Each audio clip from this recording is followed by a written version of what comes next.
Fruto del aumento de la complejidad de las comunidades humanas que van repitiendo crisis, colapsos y saltos adelante, nos aproximamos a una visión cíclica de la historia, a una historia con forma de espiral, una historia que vuelve una y otra vez sobre situaciones similares, pero en contextos distintos. Espacios y tiempos en que las condiciones ambientales, sociales, económicas, tecnológicas y políticas han cambiado, en muchos casos drásticamente. Espacios y tiempos que, no obstante, han mantenido dialécticas de poder, formas de opresión y de resistencia, reparto desigual de riquezas, acciones y reacciones ante su abundancia o su escasez, y un sinfín de relaciones causa-efecto entre los diversos elementos en juego.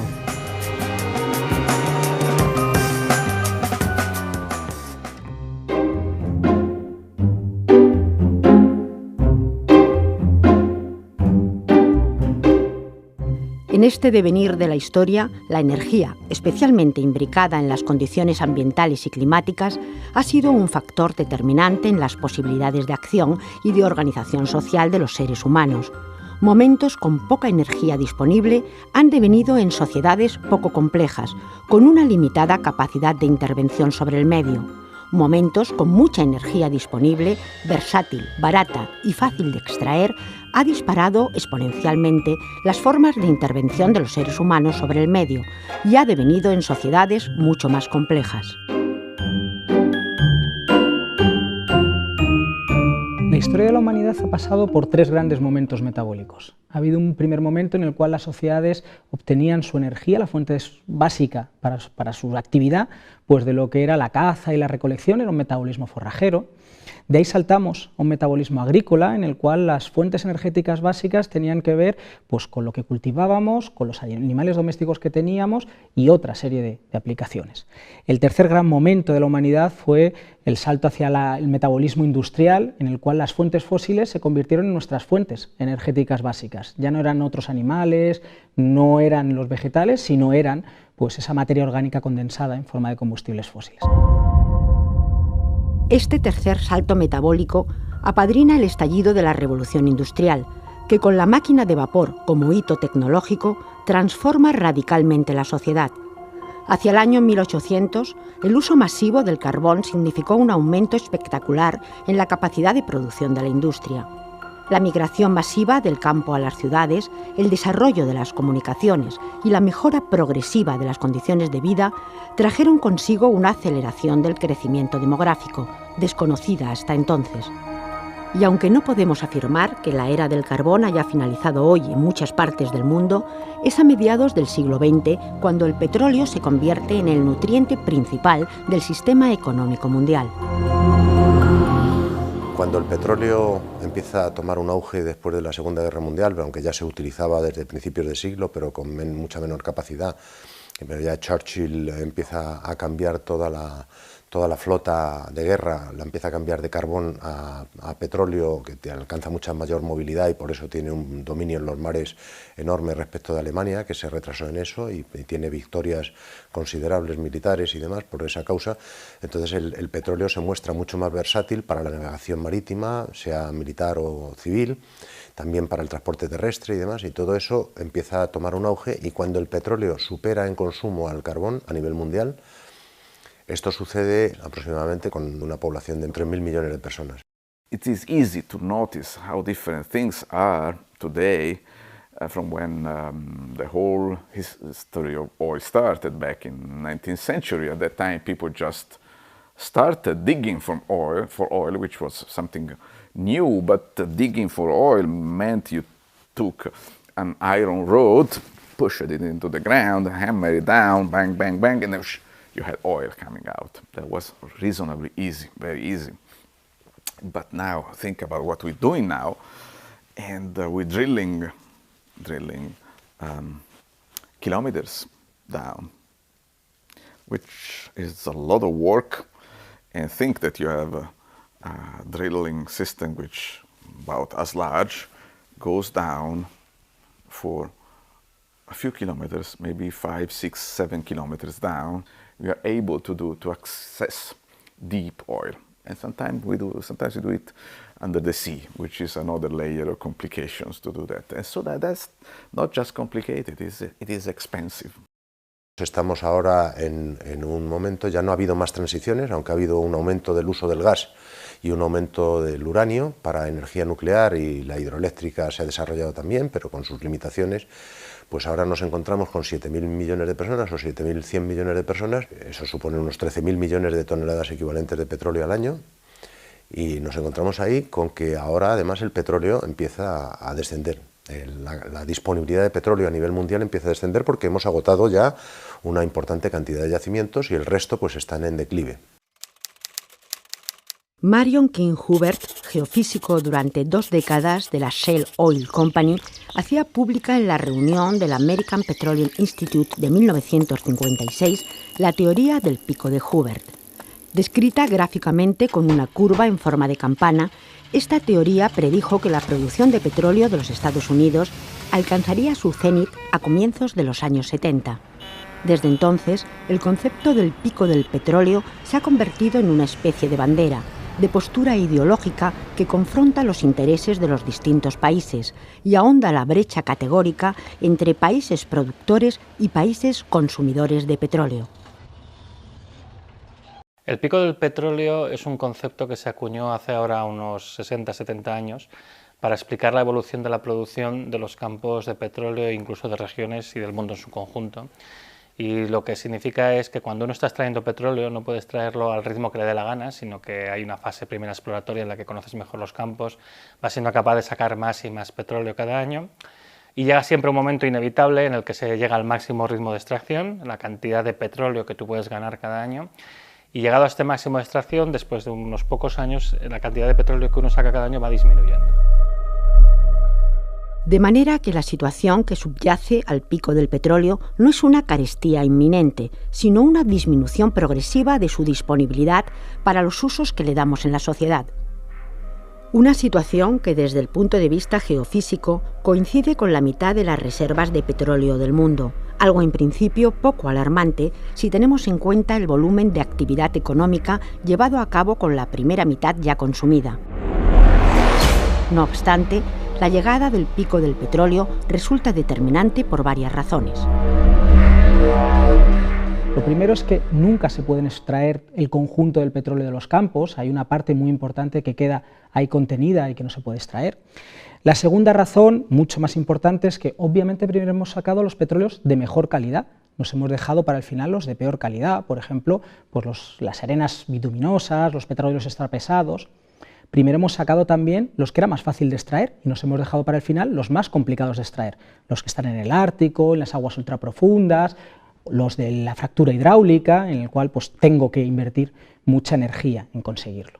The triangle of resources is, sometimes we lay it out something like this, and what happens is at the top of the triangle, way up here, is the very inexpensive to extract oil. And we take that oil out first. Then we move down the triangle and we go to the somewhat more expensive resources to extract. And we gradually work our way down the triangle. But the catch is that, as we go down, it becomes more expensive and it makes it harder for the economy to adapt. And we can't tell how high a level of cost of extraction the economy can really withstand.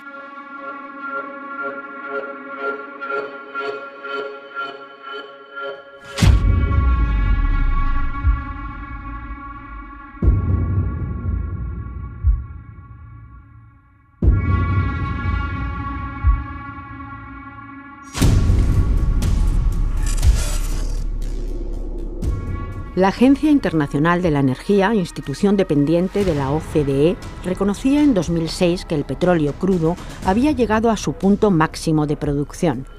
Y aunque admite que el agotamiento de los pozos actualmente funcionales tendrá lugar en los próximos 25 años, prevé que la producción de los pozos actualmente en desarrollo y de los pozos aún por descubrir compensará este declive. un argumento que persiste en la negación del peak oil desde una perspectiva geofísica y apuesta por la revolución de los hidrocarburos no convencionales sin tener muy en cuenta la tasa de retorno energético.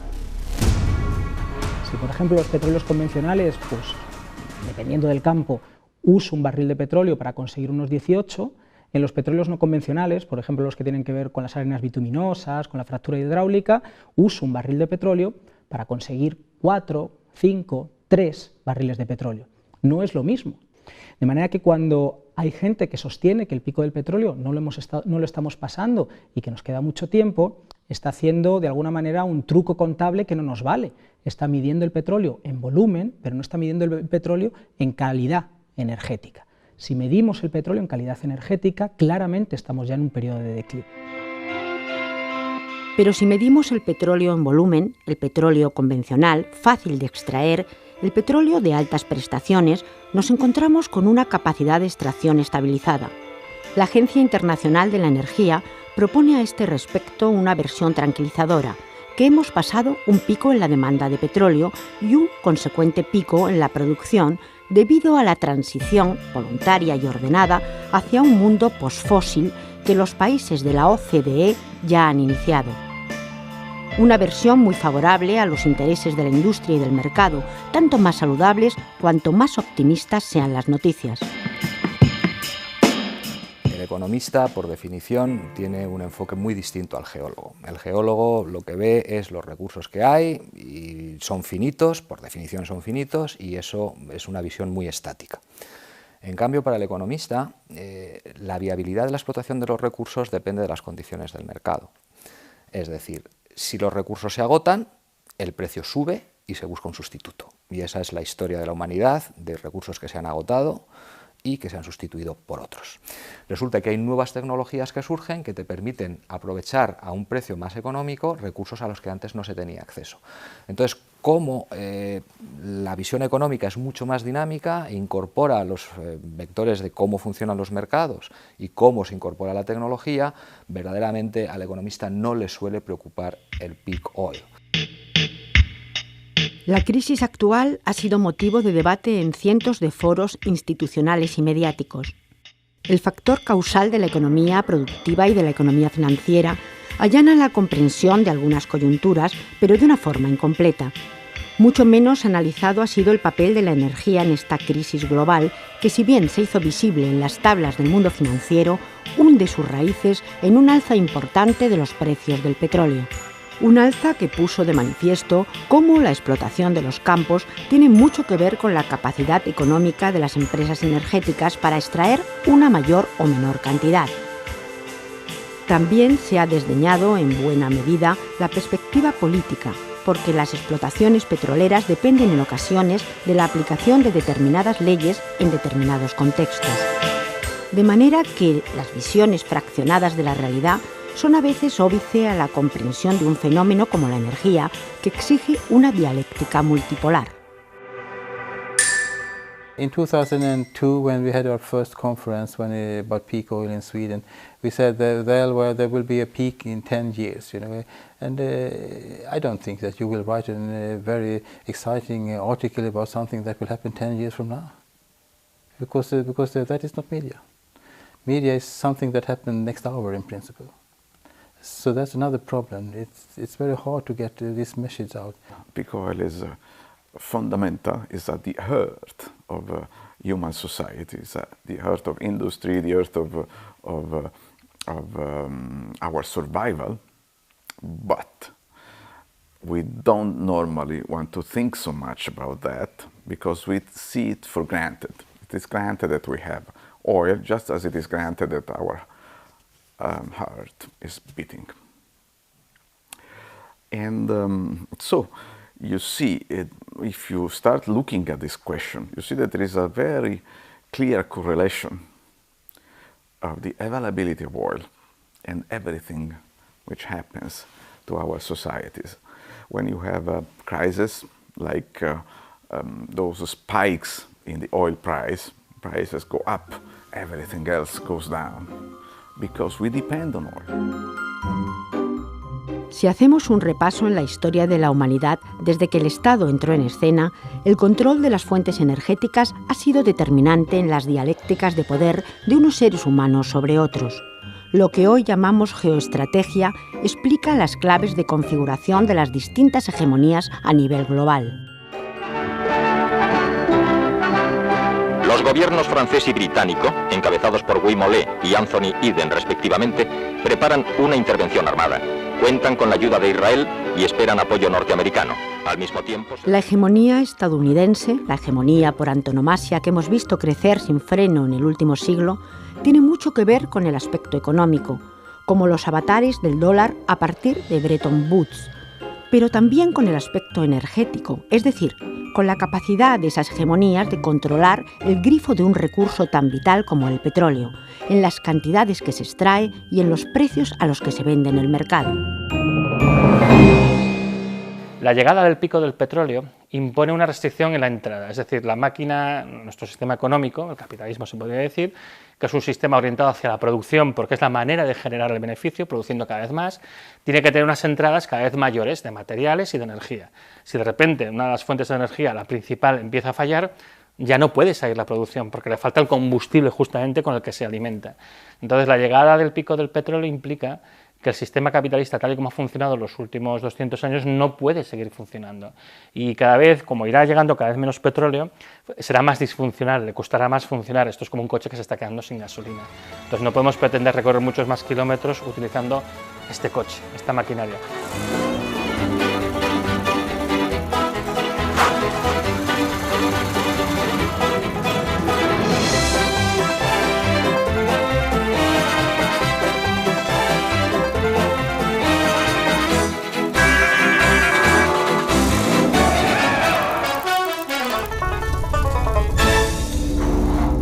Peak oil is about liquid fuels. We're using that for transportation mainly. I mean, that's where most of the oil is used for. When it comes to peak oil, it's transportation problems. When it comes to electricity, it's a completely different story. So we should worry about energy from different perspectives. I think that Europe, for instance, will not have problems to produce the electricity we need for the future, but transportation fuel will be the problem for us in the future. The world economy and the European economy depends on long supply chains with free transportation of raw materials and people all over the world, and all of this is powered by oil in various ways. So more expensive oil, which typically will happen after peak oil, implies that the economy will also get significant problems, and this could affect Europe, which is quite dependent on export industry quite significantly. El petróleo representa el 33% de toda la energía que se consume actualmente en el mundo. Es cierto que numerosas actividades económicas no dependen del petróleo para su puesta en marcha, pero el petróleo alimenta en un 95% el consumo energético del transporte mundial. De manera que por sus especiales características, porque es una materia muy densa, muy fácil de almacenar y transportar, y porque es altamente versátil, resulta arduo o difícil encontrar un sustituto energético de tan elevadas prestaciones. En estos momentos puede haber 6.500 aviones civiles comerciales en el aire, de 10.000 o 12.000 aviones o 15.000 aviones que puede haber en total en toda la flota aérea mundial. Entonces, ese consumo energético tan enorme en el que se basa nuestra sociedad moderna, hay miles de barcos mercantes enormes y de flotas pesqueras mundiales circulando por todos los océanos del mundo, hay 1.000 millones de vehículos privados, de ellos 200 millones de vehículos de alta capacidad como autobuses o camiones y demás, furgonetas y demás. Hay maquinaria minera pesada enorme, hay maquinaria agrícola, la agricultura mundial que está bastante mecanizada, sobre todo en los países desarrollados, es una agricultura totalmente basada en el petróleo. Resulta muy difícil si tú tienes que, yo qué sé, pues transportar piezas para tu fábrica o transportar las cosas que tú fabricas o dar servicios, no consumir energía en general y el petróleo en particular resulta muy complicado. Con lo cual, al final, la falta del petróleo en general en España y en el resto de países del mundo lo que va conllevando siempre es una destrucción económica, una incapacidad de mantener el ritmo económico actual, lo cual en nuestro sistema económico es auténticamente veneno, porque nuestro sistema económico precisa de tener crecimiento para estar sano, ¿no? Para que las cosas funcionen bien. Un argumento que no encaja en nuestro sistema económico y que encaja mal en la estructura de nuestro pensamiento primermundista. Una civilización acostumbrada a crecer económicamente, demográficamente y energéticamente durante los 2 últimos siglos no encuentra lugar al concepto de límites. Pero si se cumplen las predicciones de los denominados piquistas y el petróleo empieza a declinar a un ritmo de un 6 o 7% anual, la industria, los mercados, las instituciones y los estados tendrán que encontrar soluciones capaces de llenar el insondable agujero que dejará el petróleo en el sistema energético mundial. Claro, pensar que la energía se nos está agotando, y no es que vayamos a quedarnos sin energía, sino que la energía barata, versátil, de altas prestaciones, la estamos agotando, es lo mismo que decir que la capacidad de sostenimiento de nuestro sistema económico pues se está terminando también. Desde esa perspectiva cobra todo el sentido que haya una negación desde, digamos, pues los máximos órganos, pues tanto económicos como políticos, de que tengamos un problema energético de primer orden, porque es lo mismo que decir que nuestro sistema económico tiene un problema de primer orden, un problema que no es ya una crisis coyuntural, sino una crisis terminal del capitalismo global tal y como lo estamos entendiendo. Otros sectores sostienen que nos hallamos ante un cambio muy determinante en las expectativas de los fundamentales del mercado. Centros delicados de producción de petróleo como Libia, que habían desaparecido del mercado en los últimos años, han vuelto con fuerza, haciendo una contribución nada desdeñable de 1 millón de barriles de petróleo al día a los 90 millones de barriles al día en que se contabiliza la producción mundial. También tenemos, siempre por el lado de la oferta, que muchos de los temores que había sobre el impacto sobre la producción del petróleo que iba a tener la situación tan difícil que se está dando ahora mismo en Irak, pues no se han dado, porque el grueso de la producción de Irak se sitúa en 3 supercampos, lo que se llama elefantes en la jerga. Uno de ellos se encuentra cerca de Mosul y está controlado por los peshmergas kurdos, y ahí no ha podido entrar el ISIS, y los 2 principales se encuentran en el sur de Irak y está dominado básicamente por las milicias chiíes y también por el ejército central de Bagdad. Y a día de hoy no parece que hay un consenso en el mercado de que no va a haber problemas con esa producción. Ahí estamos hablando de 4 millones de barriles que van a seguir en el mercado. Por otro lado, las últimas previsiones del FMI mantienen un estancamiento del crecimiento a nivel mundial y, por tanto, un estancamiento de la demanda de petróleo en particular y de todas las fuentes energéticas, mediante un silogismo bastante reduccionista que solo contempla la variable económica. Mejores expectativas de producción y peores expectativas de demanda conducen a una caída del precio. Una situación que evidencia la realidad actual de los mercados, pero que oculta la importancia de otros elementos en Libia. I think one of the big issues is the fact that what we have heard from the economists as the rules is, for example, that when supply gets short, the price will go up and there will be more supply. This is just not true. I mean, it's true when you're quite distant from limits, but it's not true when you're very close to limits. Then the situation changes quite materially because people's wages are tied in with what they make, and the limits cut back what they can make, in terms of goods, which translate to what they can make in terms of in terms of dollars, for example. Precios del petróleo caros devienen en crisis económica. Hay una relación muy clara entre todos los últimos procesos de crisis económica en Estados Unidos que han venido precedidos de un aumento en el precio de la energía y más en concreto en el precio del petróleo. Y precios del petróleo muy volátiles, que suben y bajan, también son muy negativos para la economía. Por ejemplo, cuando el precio del petróleo baja, inversiones que se habían ido realizando, por ejemplo en el fracking, por ejemplo en arenas bituminosas, dejan de ser rentables, esas inversiones se dejan de realizar, o hay inversiones que se van a hacer y no se llegan a hacer nunca, con lo cual la capacidad extractiva disminuye y hace que cada vez la capacidad de extraer petróleo de los campos vaya disminuyendo simplemente por esa volatilidad. La lógica operacional del sistema financiero hace que en muchos casos la rentabilidad de las empresas no esté tan sujeta al plano de la economía productiva como al plano de la economía financiera, esto es, al valor accionarial que empresas como Shell o ExxonMobil alcanzan en el mercado. Si bien es cierto que a mayor cantidad de reservas de petróleo de las que dispone una empresa, mayor control de esta sobre los precios, también lo es que una cantidad de reservas disminuyente hace del petróleo el elemento perfecto para la especulación financiera. Tenemos países como Estados Unidos que están aumentando mucho su producción de petróleo y de gas. Tenemos países que van a seguir siendo muy excedentarios, como son los grandes productores del Golfo, o Rusia, o nuevos productores emergentes en América Latina como Brasil, y entonces estos países van a recibir una gran cantidad de rentas porque exportan o porque dejan de importar, como es en el caso de Estados Unidos o incluso de Brasil. Entonces ahí va a haber una redistribución del poder económico entre los países que siguen teniendo energía que pueden exportar y vender, o consumir ellos y no importar, y aquellos países que son deficitarios en energía. Si seguimos la evolución del precio del petróleo desde la Segunda Guerra Mundial hasta hoy, con excepción de las crisis del 73 y el 79, que no tuvieron causas geológicas sino políticas, los precios han sido en general baratos y estables.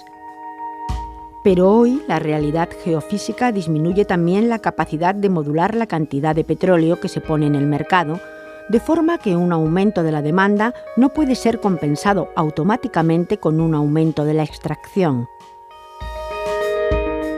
Some companies are trying to improve their logistics by starting to have storehouses instead of having very significant dependence on international transportation. Some countries are even seeing that industry is moving to them because they are close to the consumers instead of having production outsourced to faraway countries with very high transportation costs associated with, for instance, moving goods all the way from China to Europe. De todo ello podemos inferir que sin petróleo resulta muy difícil mover este mundo. Y con una cantidad de petróleo disminuyente, muchas actividades económicas se encarecen hasta tal punto que dejan de ser rentables. La tendencia al business as usual, a abordar el problema de una manera clásica, es decir, sin cambiar nada y únicamente asegurando las reservas de petróleo necesarias para mantener el sistema económico, está en entredicho. Si llega un momento en el que empieza a haber problemas de abastecimiento, no hay suficiente petróleo para todos, el primer mecanismo de repartición es a través del precio, pero llega un momento que tampoco puedes permitir que el precio suba mucho porque un precio demasiado alto también detiene la economía, dejamos de ser competitivos, ya no lo podemos pagar, ¿no? Entonces la tentación de ir a la guerra para asegurarse el suministro de los recursos es muy elevada y de hecho muchos de los conflictos que han estallado durante los últimos años tienen mucho que ver con la falta de disponibilidad de recursos y de petróleo en particular. Teniendo en cuenta que los insumos energéticos de que dispone cada país son argumento crucial para el reparto de las hegemonías, el control de esos insumos resulta determinante. El recurso de la guerra como mediador en la geoestrategia mundial ha saltado nuevamente a la palestra con la crisis de Ucrania. La apuesta por la diversificación energética, que pone sus miras tanto en las energías renovables como en la nuclear, como en la cuestionable revolución de los hidrocarburos no convencionales, juega también con muchas perspicacias un papel decisivo, sin obviar que todo ello nos sitúa frente a un dilema mucho mayor, el cambio climático, como veremos, demasiado entreverado en las dialécticas de poder de la energía.